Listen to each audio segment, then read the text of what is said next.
Hello everyone, I'm Marilee Freeman, the Sabes ELA PD Center Director and STAR State Coordinator.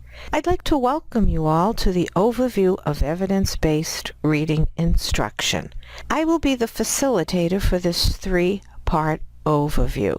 We decided to divide this into three separate sections for your viewing pleasure and to make it easier for you to stop and to be able to pick up where you left off easily. You are seeing a schema of our sequence of PD trainings for EBRI. You are now beginning your first steps on your evidence-based reading instruction journey. This first step is an overview to help you understand and support you along your EBRI way.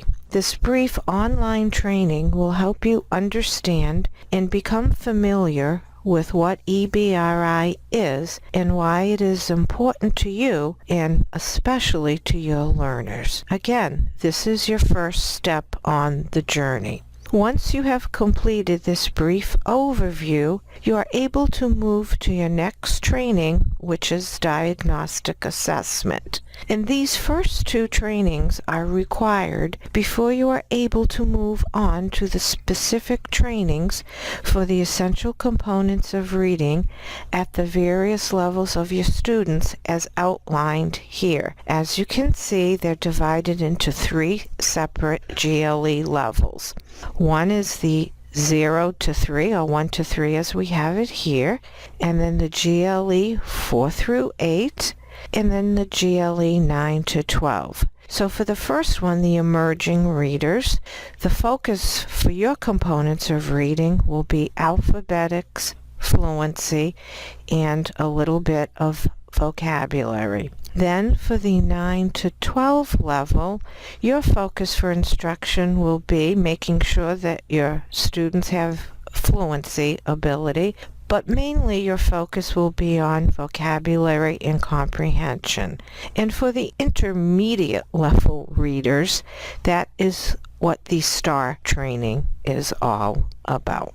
So now, what is evidence-based reading instruction? EBRI is the combination of findings from two different types of research studies. One of them is the scientific or research method, which is a research that is conducted with more, of course, as always, with more than one research study, where the data is collected according to the experimental methods, analyzed with statistics, and the findings are scrutinized by journal reviews from the same or similar fields. There are not many scientific reading research, sadly, in the field of adult literacy. The next is the consensus among experts or professional wisdom. And again, this is conducted using more than one study. And then you consider the findings from the K through 12 language, the research that is done, adult, adolescent reading, and other resources, and reach consensus on which recommended practices are most effective for improving adult reading achievement. The consensus of what works, and it fills in the gaps of the limited scientific reading research in the field of adult literacy. And from this research, we have concluded, or the researchers have concluded, these promising practices for evidence-based reading instruction. The first one is conducting diagnostic reading assessments, and you'll learn all about how to do those in the next sequence of EBRI trainings. Use of assessment results to shape and inform classroom instruction. Using direct and explicit instruction. and I will explain direct and explicit instruction a little bit later during this webinar. In learner engagement, as we all know from being adult educators or any educator, even for the elementary level, the K through 12, you need to engage your learners in whatever you're doing. And then the relevance of instruction, what the students need to know, why it's important to them, and what they should expect to gain from learning this. And of course then continuously monitoring student progress so that you'll be able to give them increased level of difficulty in reading so as they can move on to complete their goals that they have as learners. Now we're moving on to the 4 essential components of reading. As you can see, these are little circles here, and they have alphabetics, fluency, vocabulary, and comprehension. Those are the 4 essential components of reading. And you can see by these circles, kind of like a Venn diagram, that they do all kind of connect and intersect in different areas. And I will explain this a little bit later during this webinar.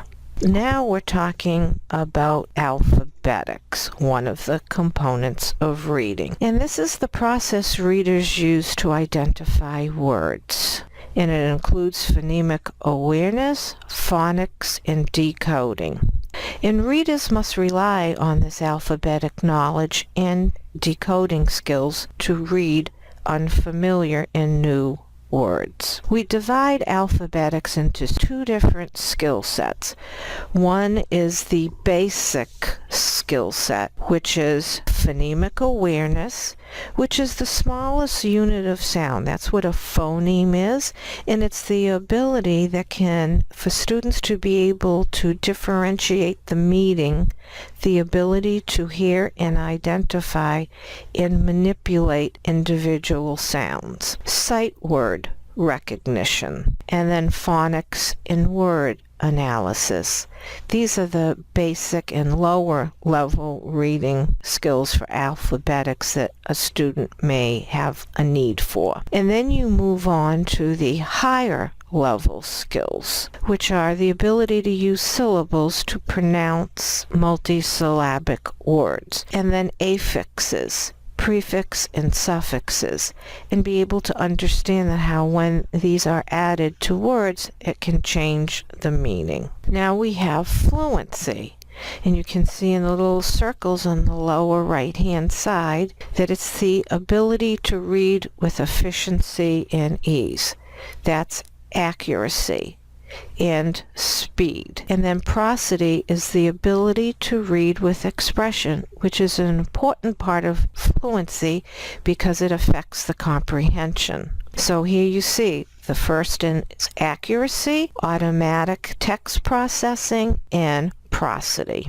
Now we're moving on to vocabulary. Vocabulary is the number of words whose meaning a person knows and is able to understand. The second quality of vocabulary is the depth and breadth of one's understanding of words. So an example of this is that our words, as we know, have multiple meanings. So if you were teaching the word resort, as in the last resort, someone who's turned to for relief, or whether it's a vacation resort.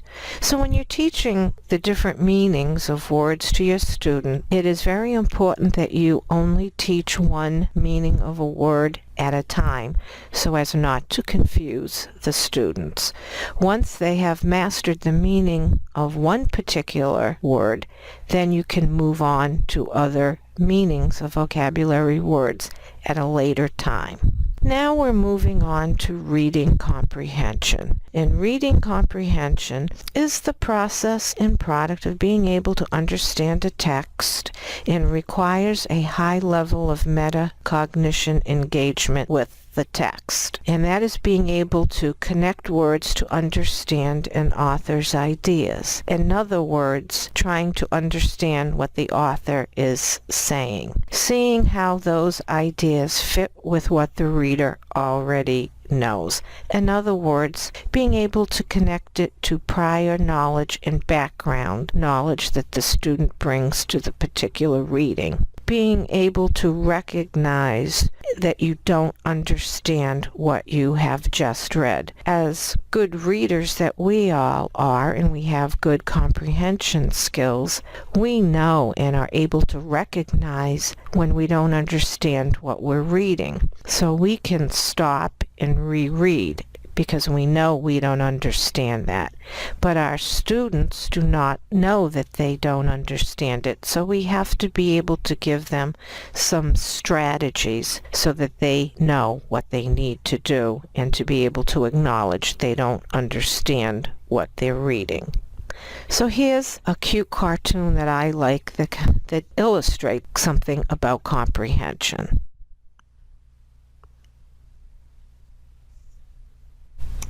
So now we have concluded the first section of the overview of EBRI, and we hope that you can identify and understand the 4 components of reading. And there they are again in the lower right-hand corner: alphabetics, fluency, vocabulary, and comprehension. So those are the 4 essential components of reading. And now you're able to move on to section 2 of the overview. You may continue if you like, or you can stop and pick it up at another time.